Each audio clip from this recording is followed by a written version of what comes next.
Now at 9, some four-staters gathered at the Roaring State Park for Eagle Days. Plus, the Pittsburgh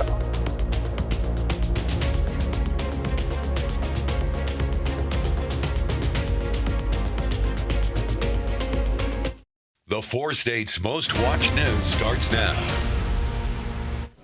Thank you for joining us tonight. I'm Bella Line. And I'm Cale Chapman. Some four-staters gathered to spot bald eagles today at the Roaring River State Park. KOAM's Yana Attila talked with the staff members and participants and has some more. Right now I've seen probably typically about 6 to 8 bald eagles regularly down here, so they're pretty common in the winter. Residents from the 4 states are searching for bald eagles at the Roaring River State Park. Naturalist and resource interpreter Anna Skaliski says they are quite common in the area at this time. So in the north, it gets really cold in the winter, and so waters will freeze up, and so those bald eagles start coming down south. So places like Roaring River, where the river stays flowing year-round, there's trout year-round. It's a great place for bald eagles to come in the winter. They have that constant water and food supply. Trish Reedus came down from Arkansas to observe eagles. This is perfect eagle habitat. You've got the high trees, the tall bluffs, and you have the river, which is well stocked with fish. She says it is important to remember about the natural areas that are crucial for the eagles. It's really cool to have events like this where you can come and specifically look in a habitat that you would expect to see the eagles, because I think that especially for kids or maybe people that don't get outdoors a lot, they think that the odds of seeing an eagle are extremely rare. Skaliski suspects if the park is very busy, there may be less eagles to be seen. She mentions you can spot more eagles depending on the time of the day. Bald eagles are one of those birds that you see them in person, they're bigger than you thought they would be. They are majestic, they're really cool. Everybody knows about bald eagles, and so it's a cool way to connect people with nature. In Barry County, Yana Attila, KOAM News. Bald Eagle Days are held twice a year, once in December and once in January. The Missouri Department of Conservation held a Christmas bird count event for kids in Joplin today. The event was an opportunity for kids to learn about birds and collect information on local bird populations. Those at the event were provided lunch and discussion time over what they had learned about the birds. Yeah, so the goals that we have with this event is not only getting people excited about the great outdoors, but also giving them the opportunity to participate in citizen science projects. So the Kids Christmas Bird Count, we actually document all the birds that we're going to see today, and then that gets sent off to the Cornell University and then the National Audubon to be able to take that information and study that for years to come to see what all birds are coming in this time of year. The program was held at the Shoal Creek Conservation Education Center in Joplin. The Pittsburgh Art Walk Committee held their first planning meeting of the year today. Committee members were able to meet each other, welcome new members, and brainstorm on ideas for this year's Art Walk events. The meeting was held in the Pittsburgh Public Library. I think the Pittsburgh Art Walk is a good way to just see that there's a bunch of talent in Pittsburgh and that it needs to be showcased, and so that more people might want to be like, I do something like this, I dabble, so I think it'd be good. I'll try it out, see if I can sell some of my work or just show it off or something like that. So I think it's really good for the community, who helps just build a good artistic environment. The first Art Walk of 2023 will take place on April 21st in downtown Pittsburgh. And student meteorologist Chloe Arroyo joins us now for a first look at weather.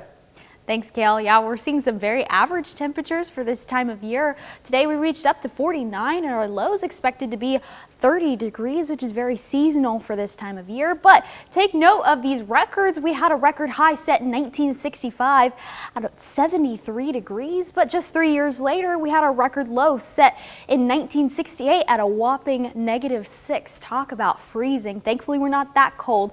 But we are pretty cold right now, hanging around in the mid to lower 30s across the board. Now, coming up here in a bit, we're going to talk about a few things. First off, we're going to talk about the chance for storms on Thursday, maybe some warmer temps ahead, but we might even see another cold blast. I'll have all of that information coming up here in a bit. It took a while to get there, but California Congressman Kevin McCarthy is officially the 55th Speaker of the House. Fox News correspondent Alexandria Hoff explains how it came to be after a week of deadlocked voting. It took 14 failed votes in tense negotiations to flip more than a dozen holdouts in a final tally that took place well after midnight. It ended with Speaker McCarthy being handed the gavel. He was met with a standing ovation.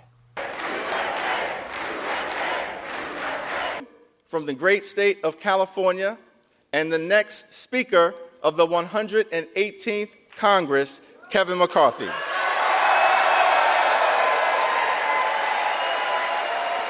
That was easy, huh? I never thought we'd get up here. Speaker McCarthy squeezed by with 216 votes. 212 Democrats backed Congressman Hakeem Jeffries. 6 Republicans in total voted present. Since they weren't no's, the threshold for a majority was lowered to 215. Now, one moment showed just how impassioned things had become. Right after the 14th vote failure, Congressman-elect at the time, Mike Rogers of Alabama, was physically restrained by other members after attempting to confront Congressman Matt Gaetz. Victory for McCarthy came after that, just one more round later. I may not know all of you, some of you are new, but I hope one thing is clear after this week. I never give up.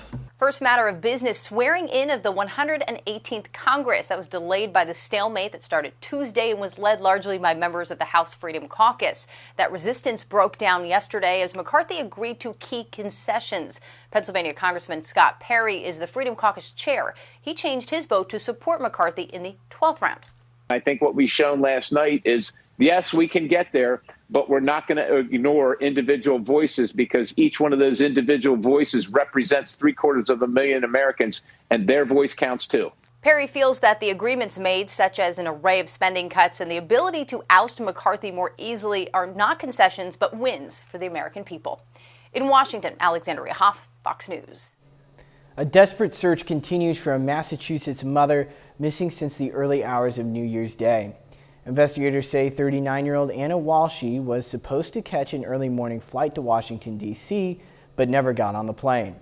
Fox News correspondent David Lee Miller has the latest. Police say every hour they are becoming more concerned about the fate of a missing mother of 3. They say early New Year's Day, Anna Walsh left her home in Cohasset, Massachusetts, and has not been seen or heard from since. Her husband, who lives in the home with their kids, reported her missing 3 days after she disappeared. And you're looking at new video now that shows investigators at the home today. Now, Walsh's employer, who is based in Washington, D.C., which is where she works during the week, also reported her missing. Investigators are looking into whether she took a ride share from her home to Boston's Logan Airport. They say after checking with the airlines, Walsh did not board a flight.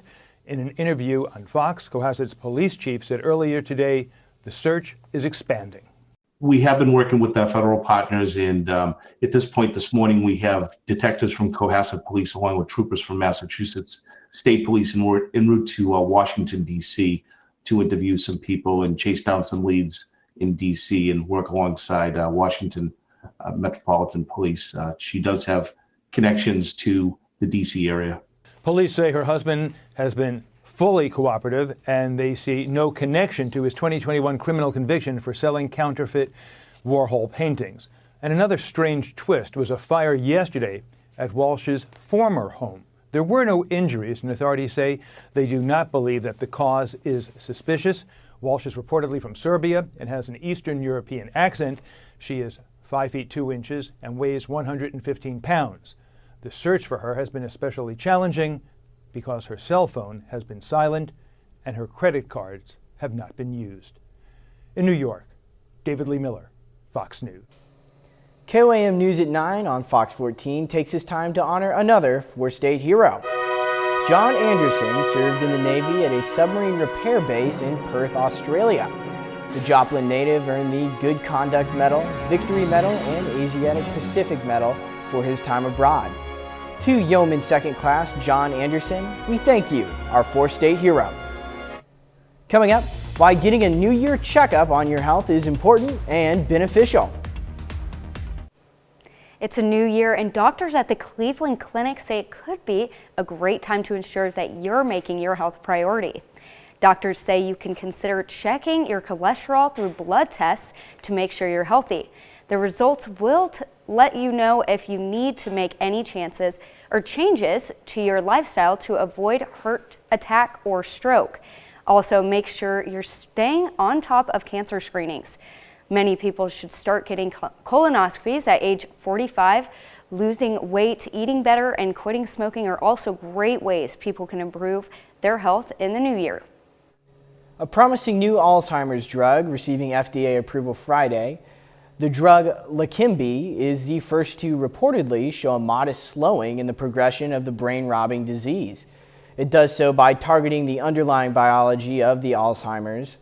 The FDA approving it for patients, specifically those dealing with mild or early stages of Alzheimer's.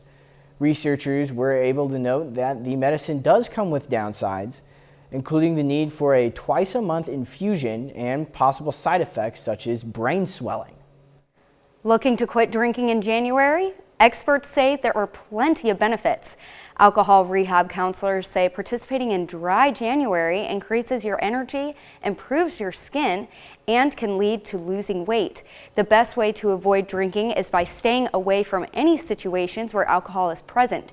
Experts warn heavy drinkers against quitting for just a month, as withdrawal symptoms could be uncomfortable or even deadly. And our student meteorologist Chloe is next with a complete look at the forecast.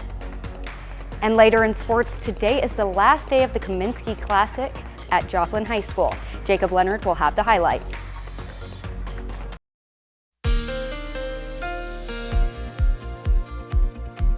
Well, we've had those cooler temperatures hanging around recently.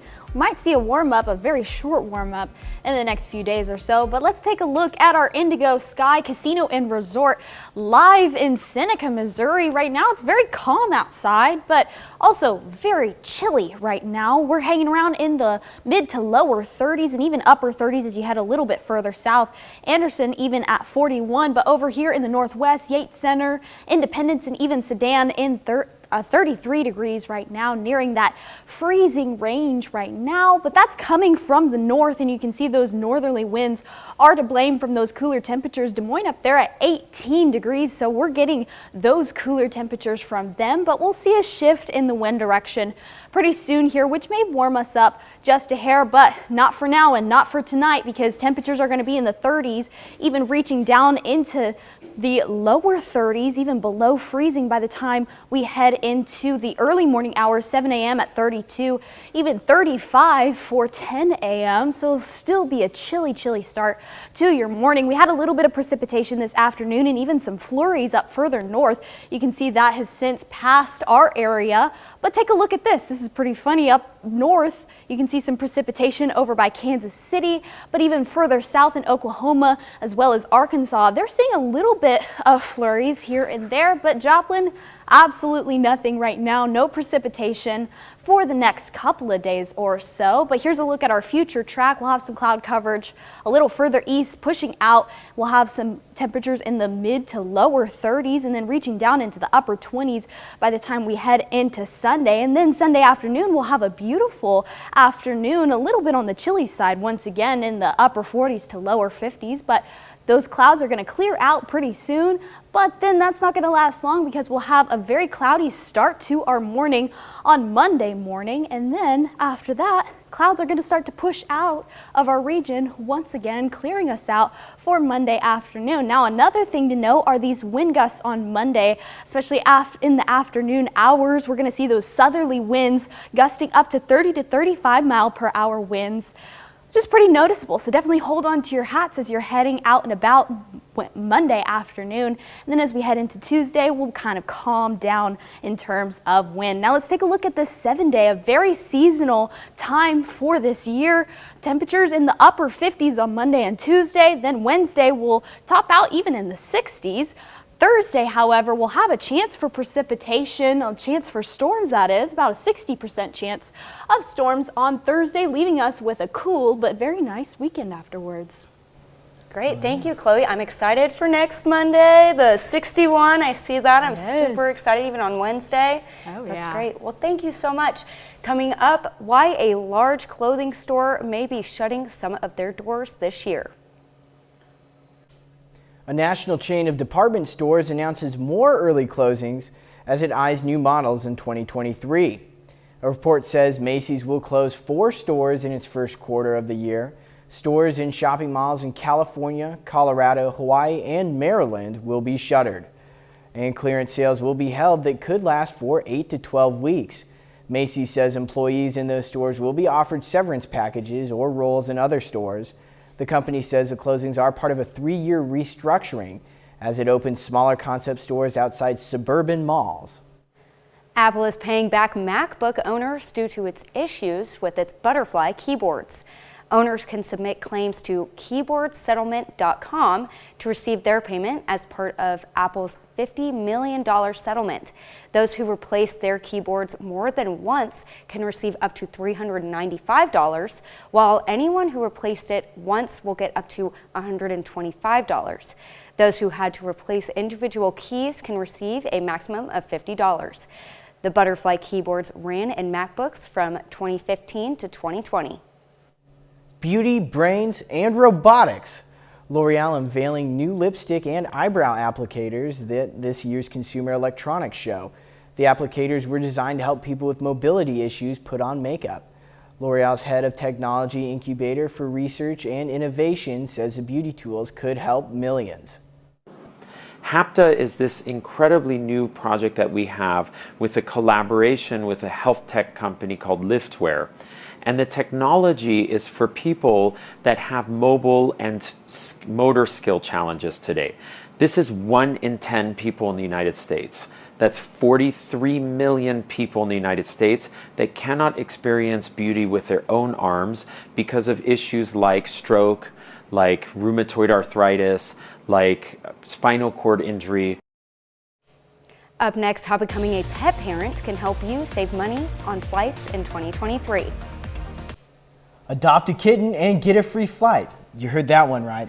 Frontier Airlines is offering free flight vouchers to people who adopt one of 3 kittens from the Las Vegas Animal Foundation. If an adopter steps up to take home Delta or Spirit, they'll get 2 vouchers worth of $250, a total of $500 per pet parent. The person who adopts a kitten named Frontier gets 4 flight vouchers for a total value of $1,000. The vouchers are good to use through the end of the year. The Las Vegas-based nonprofit says the 3 kittens arrived at its facility near the end of December, only around a couple weeks old. 30 more minutes of news, weather, and sports coming your way. Coming up, authorities are looking into a school shooting in Virginia that put a teacher in the hospital. Investigators are looking into a school shooting Friday in Virginia that put a teacher in the hospital. Investigators say the shooter was a student at the school who was just 6 years old. Fox News correspondent Lucas Tomlinson has that story. It's a school shooting scenario that seems almost unthinkable. Police in Newport News, Virginia say a 6-year-old student shot their teacher Friday during an altercation inside their first grade classroom. As you can imagine, this is a hard situation. It's a hard situation for families. I saw a lot of tears today. And I'm not just talking about in students' eyes. The teacher, a woman in her 30s, was hospitalized with life-threatening injuries. Police say the shooting was not an accident. Investigators are working to determine how a first grader was able to get their hands on a gun. There's some questions we'll want to ask and find out about. I want to know where that firearm came from. What was the situation? Where did this child get it from? We have to do something about this gun violence. It is taking over now. It's taking over our baby. It's unclear what will happen to the student. Virginia law limits what kind of punishment a child that young can face. But some parents say the problem lies elsewhere. Let's do something. We've got a new governor now. Let's do something. Let's change it. You've got a beautiful country. You've got beautiful people. But what's the problem? Guns. It's a dark day for Newport News. We're going to learn from this, and we're going to come back stronger. The superintendent says the school will be closed Monday while authorities continue their investigation. Lucas Tomlinson, Fox News. Our student meteorologist Chloe joins us now. Thanks, Kale. Yeah, we've got some really average temperatures for this time of year. Today we topped out in the upper 40s at 49. Our low is projected to be about 30 degrees tonight. Once again, very average, but take note of these records and record high, record lows that we've seen. In 1965, we had a record high of 73, and just about 3 years later, in 1968, we had a record low of -6. Talk about cold. Not as cold there as we are here, or not as cold right now, but we are still pretty cold right now, hanging out in the middle to lower 30s across the board. But coming up here in a bit, we're going to talk about a chance for precipitation on Thursday. Maybe our next short warm-up, but a warm-up nonetheless. And maybe another cold blast. I'll have all of that coming up here in a bit. Thanks, Chloe. Tech industry layoffs are at its highest rate since the start of the COVID-19 pandemic, according to a data tracker. Layoffs.fyi estimates 150,000 tech job cuts in 2022 compared to just 15,000 in the year prior, and 80,000 from December to March in 2020. The surge in job cuts comes after years of aggressive hiring in the industry, according to ZipRecruiter. 79% of newly unemployed tech workers were rehired within 3 months. A credit union serving the Seattle area is shutting down locations because of ongoing problems in the city. Seattle over crime, declining foot traffic, and post-pandemic problems. Seattle Credit Union's president says foot traffic is down more than half and transactions are moving to digital channels. Drug use and homeless encampments are said to plague the bank's Georgetown location, another branch that is set to close its doors. The ongoing humanitarian crisis at the southern border extends beyond just Texas and Arizona. Florida Governor Ron DeSantis has activated the National Guard to help with what he calls an alarming surge of migrants landing in the Florida Keys. Fox News correspondent Charles Watson has more. Florida Governor Ron DeSantis has signed a new executive order calling on the Florida National Guard, law enforcement, and other state agencies to assist with the stream of migrants who continue to show up along the Florida coast. The state says it will now use air assets, including planes and helicopters from the Florida National Guard, and increase marine patrols to try to help intercept and ensure the safety of migrants who are attempting to reach Florida. In his announcement, Governor DeSantis didn't mince words as he blasted President Biden and his quote-unquote lawless immigration policies. The governor saying in part, quote, "I am activating the National Guard and directing state resources to help alleviate the strain on local resources. When Biden continues to ignore his legal responsibilities, we will step in to support our communities." The current wave of illegal Cuban migration to the U.S. is the largest it's been in decades. Since August, the governor says state, federal, and local law enforcement have encountered more than 8,000 migrants off the coast of Florida. Most are fleeing from Caribbean nations like Haiti and Nicaragua, but it's the Cuban migrants in particular who are desperate, willing to risk their lives in the open ocean to escape their country's communist government and a terrible economy. Several days of desperation thinking that something would happen. Thank God it turned out well. The attention was really good. Everything was really good. We have nothing to complain about. Over there, we did have plenty to complain about. Yeah, and since New Year's weekend, hundreds of Cubans have arrived in boats up and down the Florida Keys. The National Guard rescued more than 300 who were stranded in the dry Tortugas, a remote and uninhabited Florida island just west of the Keys. They were transported to a border station in Key West on Thursday. The influx is certainly overwhelming local communities who become responsible for taking these folks in and caring for them. And officials say the resources just aren't there. What officials are hoping for is the White House's new plan to restrict the number of migrants from Haiti and Nicaragua and Cuba who are allowed to come into the United States will help with their problem, but that, of course, is something we'll have to wait and see. In Atlanta, Charles Watson, Fox News. And Chloe joins us next with another look at the forecast. And still ahead, we'll take a look at the preview of Season 2 of Fox's show, Fantasy Island.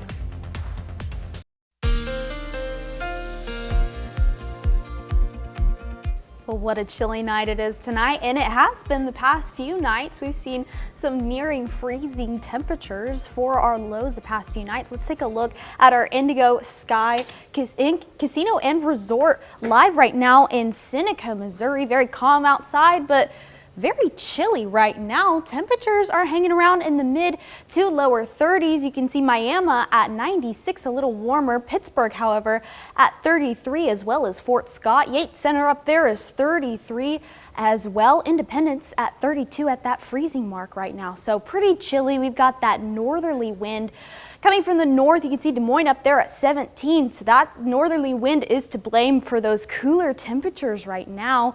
That wind direction is going to shift pretty soon here, giving us some slightly warmer temperatures.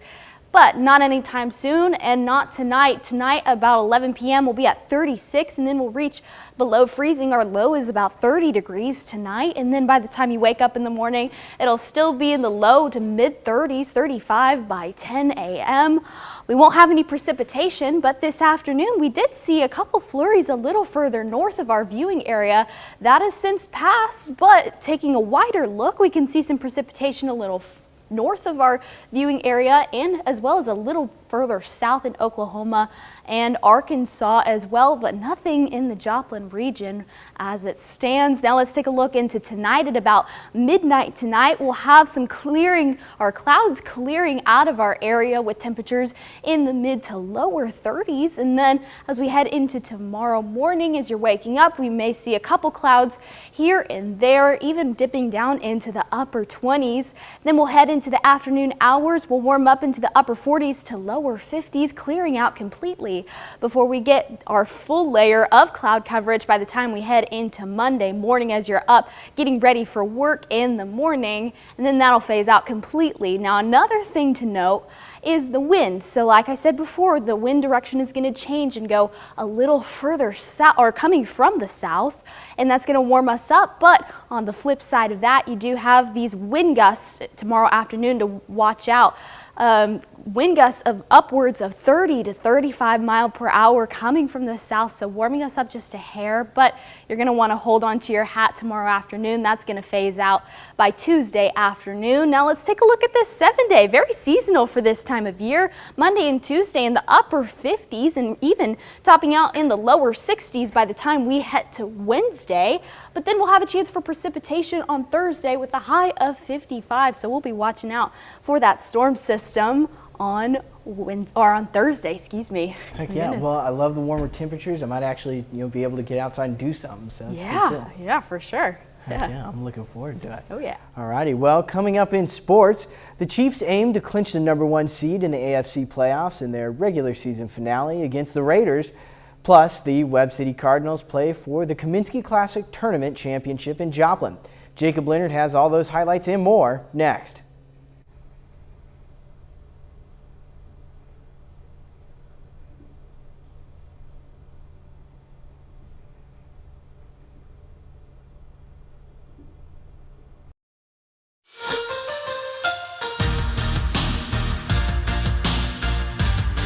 Well, this week is the final week of the regular season for the Kansas City Chiefs. The Chiefs hit the road this afternoon, finishing up their schedule against the AFC West rival Las Vegas Raiders. Kansas City is 13-3 coming into the day. A big play early for Kansas City. Patrick Mahomes drops back, airs it out down the sideline. Finds Justin Watson for a 67-yard gain. He's out just short of the goal line. Now later in the same drive, Mahomes flips to Jerick McKinnon for the 2-yard touchdown. Mahomes 202 yards and that touchdown today. It's 7-0 for the second quarter. Get a play on defense. Juan Thornhill picks off Jarrett Stidham. Chiefs take over possession. Then on the ensuing drive, Ronald Jones gets the handoff and scores. Chiefs go up 14-3 at that point, but they would add more. Kadarius Toney takes it outside here, finds his way in for the 11-yard touchdown. Chiefs win 31-13. They clinch the #1 overall seed in the AFC playoffs, and they go 6-0 this season against AFC West opponents. We believe we have one of the best divisions, not the best division in football. And so we know if we can handle business in the AFC West, it's going to put us in the position to be where we want to be at the end of the year. Our first goal is win the AFC West. Second goal is to get home field advantage, which we're in a weird spot there. But now we're going to get this bye and try to get back to the playoffs. Get a home game at Arrowhead and try to handle business there against what will be another great football team. If you look at the AFC in general, every single team, 1 through really 8, 9, can make a run at the Super Bowl. So we know we're going to get a good test no matter who it is. Today's the final day of the Kaminsky Classic at Joplin High School. The Webb City Cardinals are in the tournament championship today after winning their first 2 games in Joplin. Now the Cardinals face the Francis Howell Vikings, looking for the tournament title in their 8th consecutive win. For Webb City, Holton Keith. There's the open 3 in the corner. Then final seconds of the first quarter, Alex Martin steals, gets loose, finishes just before the buzzer. Cardinals up 3 after 1. On into the second now. Eli Pace gives it up to Omari Jackson. He scores and the foul. Webb City gets the lead to 5 at half. Now the game stayed tight in the second half. Fourth quarter, back to Keith, cutting on the baseline for the reverse. He scores 11. Then Baron Duda working in the lane. He leads Webb City with 18. Now Cardinals lead by 1 with 2 seconds to go. Howell chance to win it, but it was just off, and that's the ball game. Webb City wins the Kaminsky Classic Championship today, 53-52. On the third place game, tournament host Joplin Eagles face Poplar Bluff. Early on, Quentin Renfro on the break, gets up, lays it off the glass. He scores 10 for Joplin. Later in the first, all right, one move to the pull-up 3. Eagles lead by 3 heading to the second quarter. In the second, Joplin gets hot. All right on the break, drops the hammer and the foul. 13-0 run to begin the second quarter for the Eagles. They're up 11 at half. Second half, Whit Hafer, the big man, two-handed jam, 8 points, 16 rebounds for Hafer. Then in the fourth, all right, drives and finishes. He scores 32. Joplin takes third place at the Kaminsky Classic this afternoon, 66-60. Both the Pittsburg State Gorillas and Missouri Southern Lions are in action this evening in MIAA conference play. The Lions are in Nebraska, facing the Nebraska Kearney Lopers. On the women's side, this one is a top 25 matchup. Southern is ranked 11th in the nation coming into the day, while UNK is number 22 in that one today. Lions fall just short, 54-51. Lacey Stokes scores a team-high 16 points for Missouri Southern. After that, Southern men hit the floor against the Lopers. The Lions on a 5-game winning streak coming into the day. They make it 6 in a row, winning 75-65. Vincent Sigmund Jr., another big day for the Lions, leading the way with 23 points. As for the Pittsburg State Gorillas, they're in western Kansas tonight, facing the Fort Hays State Tigers. The PSU women looking to bounce back after falling to Nebraska Kearney on Thursday. Now tonight, Pitt State gets a nice road win, beating the Tigers 87-65. Grace Pyle scores 21. Tristan Gage gets 19. The Gorillas are now 11-4 this season, including 6-3 in the MIAA. After that one, the Gorilla men try to avoid a third straight loss against Hays. They're not able to get it done, 83-55. Quentin Hardwick Jr. leads the way for the Gorillas with 11 points. Now that's it for sports. We're back after this. Return to Fantasy Island every Monday on Fox with new guests and more drama. We have more from our cast interviews on set with a look at what's ahead, Season 2, and a preview of what's coming up in this week's episode. Here's Fox News Edge Entertainment reporter Ashley Dvorkin. What can the island do for you? I'm here to find my father. Fox's Fantasy Island Monday includes a woman searching for her biological father at a bachelor party and an episode with several guest stars. So what are some things that you tell them or recommend or you like to share as soon as people get here? Everything, because I grew up over here. I feel responsible. I want everybody to have an amazing time. And it's like a revolving door. We get so many guests. Every episode is new guests. And a lot of times I've never been here. So they're always asking me, and I'm responsible. So I tell them that these are the restaurants you have to go to. Make sure you go to San Juan, and you have to go to the rainforest. It's fun coming back to Season 2 after getting such a great response to the reboot. We're like, oh my God, this is a new take. It's 2 female leads. It's not the same exact format as before. How is it going to be received? And the fact that it worked and that people enjoyed it, and then we get to do it again, everybody comes in more relaxed. Now we're really getting into it and expanding storylines that we kind of did a lot of cliffhangers on the last season. There's more of a comfortability now of like playing my guy, you know, because we're back and we're developing more things. They're also excited for fans to see new stories and love stories, especially with Elena and Javier. You're going to see a push and pull between those two, and which is what happens in relationships, So. I think the fans wanted more of that, and they're going to get it. I was like, okay, I'm going to do a character for like many, many, many seasons, and she's never going to have a love interest. And they gave me many. How many more secrets do you have? In Hollywood, Ashley Dvorkin, Fox News. Up next, how a student received the highest honor award for saving a life. A teenager gets the ROTC's highest honor for helping save a friend's life. Fox's Jennifer Lee has the story.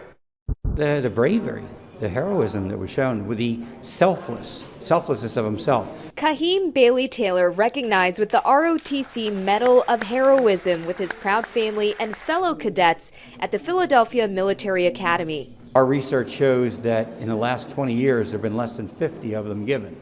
That's nationwide. When you think about it, there are over 1,700 ROTC programs and 300,000 ROTC cadets. It's for his courageous actions. Last year on August 17th, gunshots rang out on North Bonsall Street. Instead of running away from the danger, he sprung into action. I put my two fingers in like right there. The 17-year-old shows us where his friend was shot and where he applied pressure, eventually plugging the wounds with his own fingers. Bailey Taylor, please don't let me die. And I think that will always live with me, because no teenager should be in that predicament where they gotta say, Bailey Taylor, please don't let me die. His friend survived, and the cadet second lieutenant's mom could not be more proud. Tell your son thank you. He saved my son's life. My son might have not been here if it wasn't for him. But, no, he is who he is.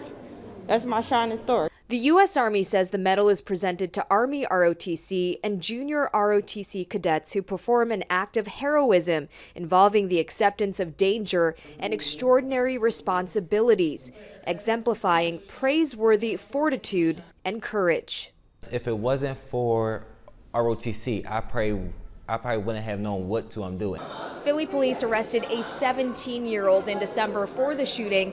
Cadet Bailey Taylor says he plans on continuing his advocacy against gun violence with the ultimate goal of working for Homeland Security in the future. Wow, what a story there. Something else. Absolutely. Cool. All righty, well, Chloe, what's the story with our weather? Yeah, so we're going to be seeing some pretty seasonal temperatures for the next 10 days or so. We'll be a little above average on Wednesday and even next Monday, but the one thing that we're really looking at is this chance for precipitation on Thursday. Great. Well, I'm excited. I know we've needed some rain. We've got some rain. The summer was crazy in the 4 states. No rain. Then I feel like we got it all this winter, but so I'm glad that we're getting some precipitation at least. Much needed. Help fight that drought. Yeah, absolutely. Well, that's our time for tonight. We'll leave you with a video of baby hippos enjoying a rainy day at the Cincinnati Zoo. We'll see you back here next time. Thanks for making us a part of your night.